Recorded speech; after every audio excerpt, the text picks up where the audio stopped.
When we're using precipitation reactions, one of the most useful things we do is what's called selective precipitation. And this is when we have a mixture of different substances and we use precipitation to actually take out one at a time. Usually what you would do is you would mix a substance that will only precipitate one thing, filter it to catch that solid, use the liquid that now contains only a couple of dissolved things, add in another substance to precipitate one more thing, filter and repeat until you have separated every substance.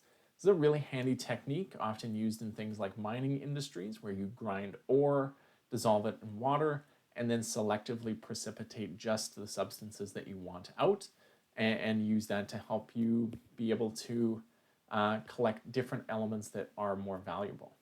Now, in order to talk about selective precipitation, I wanted to work through an example with you so that we could see how you would actually use this in order to determine how to separate different substances. So this is the example that we want to do.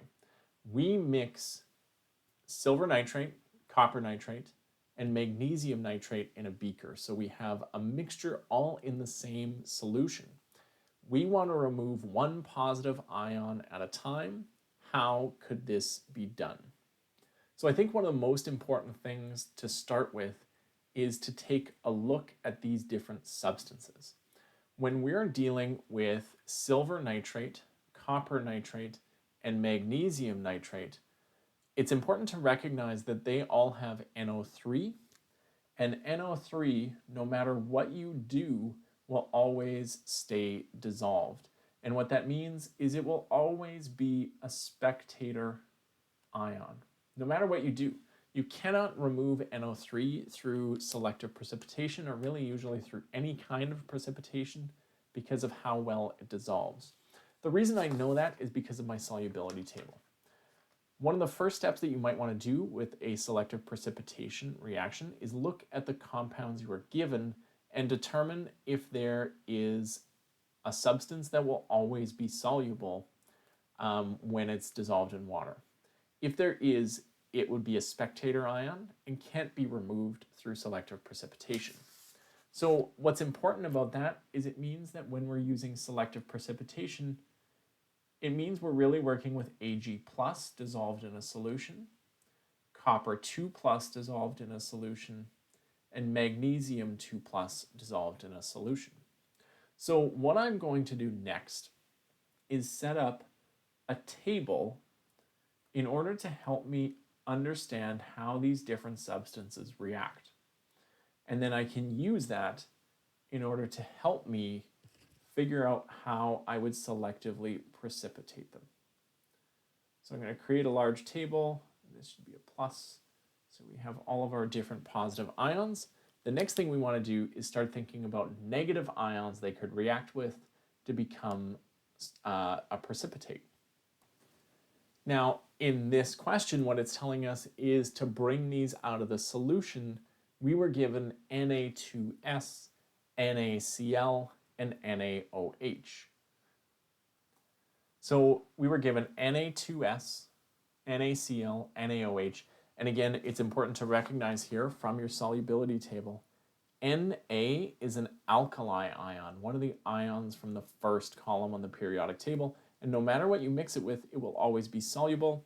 And in other words, Na is going to be a spectator ion, and that means we can ignore it. And we can just look at what we are dealing with as negative substances. So we have S2-, Cl-, and OH-. So what I'm going to do is look at how I can use those, S2-, Cl-, and OH-, in order to precipitate out these three positive ions. Now, I should mention here, this example does give me my negative substances, but it is very possible that you can actually just be given one set and you would have to figure them out yourself. And to do that, all you're really going to do is make sure you're using your solubility table. Best thing to do is find what will precipitate one substance at a time, and then work your way forward through that. So now what I'm going to do is use my solubility table. And as I use my solubility table, I'm going to look at how I would combine these two substances. So if I look at my solubility table, for sulfide, if it's combined with anything that is not one of these reactants, it will have low solubility. And what that means is this is going to be a solid. And I'm going to identify that with PPT. You could write whatever you want here. I don't like to write solid because I find then people get it confused with soluble. So I like to write PPT to be clear, but that's what I have there. Now I want to look at S with the copper. So sulfide combined with copper would also have low solubility, and it would also be a precipitate. And magnesium combined with sulfide is actually soluble, so it would be aqueous. What this tells me is if I were to add in, let's say I have my solution of these things, and I were just to pour in sulfide, what would happen is both these two would precipitate at the same time. We do not want that. So that means don't add this first. If you were to add this first, you're going to get a mixture of copper and silver. That's not going to help you in the end. Let's take a look at chlorine. So again, looking at your solubility table, chlorine and silver is going to be a precipitate. Chlorine and copper 2+ is aqueous. This is where you need to be careful. Copper 1+ with chloride would be a precipitate, but with the 2+, it remains aqueous. And magnesium chloride is also aqueous. Okay, what this tells me is if I were to pour chlorine into the solution or chloride, what I'm going to actually get is the silver is going to react with it. And it's going to come out as a solid while the other two things remain dissolved. It tells me this is probably something I want to add first. But let's check this one. So OH combined with silver on your solubility table will tell you that's a solid. Copper 2+, also a solid. Magnesium 2+, also a solid. So if you were to pour in hydroxide, all of this stuff would come out at the exact same time. So now we need to solve this problem. How do we actually remove these substances out of the solution? Well, what we want to do is we want to add chloride very first. So the very first step that you're going to undergo is you're going to add NaCl, right? To get the Cl minus, you had to add it from that substance, NaCl. What that's going to do is it will precipitate, I'm just going to abbreviate it, so precipitate AgCl. So the Ag is going to react with the Cl and it's going to be a solid. What we would then do is filter it so we just get that solid. And now the silver is out of the solution. What we can then do next is look at, okay, well, what could I add next? If I were to add the OH, well, that's going to precipitate both of the copper and the magnesium. But if I were to add sulfide, that's just going to take out the copper and leave the magnesium.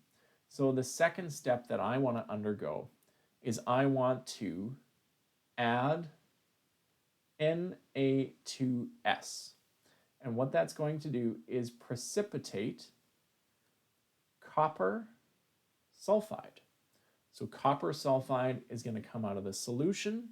When I use the sulfide, then I filter it, and all I'm left with is magnesium dissolved in water. So my last step, if I add the OH, the only thing left to react with is the magnesium. So my third step, I want to add NaOH, and that is going to precipitate magnesium hydroxide.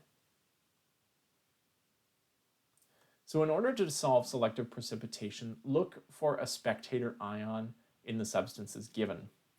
Anything that's not a spectator ion could be removed using precipitation. Look at how you can combine the positives and negatives and see what would precipitate. Then you want to just choose based on order in order to get things out. Choosing a substance that will only precipitate a single thing should be your first step. After you do that and that substance has been removed, look at what else can be removed on its own. And then look at what precipitates you would form, and that should be how you are able to solve a selective precipitation problem. So, thanks for watching, good luck with these, and I will see you in my next video.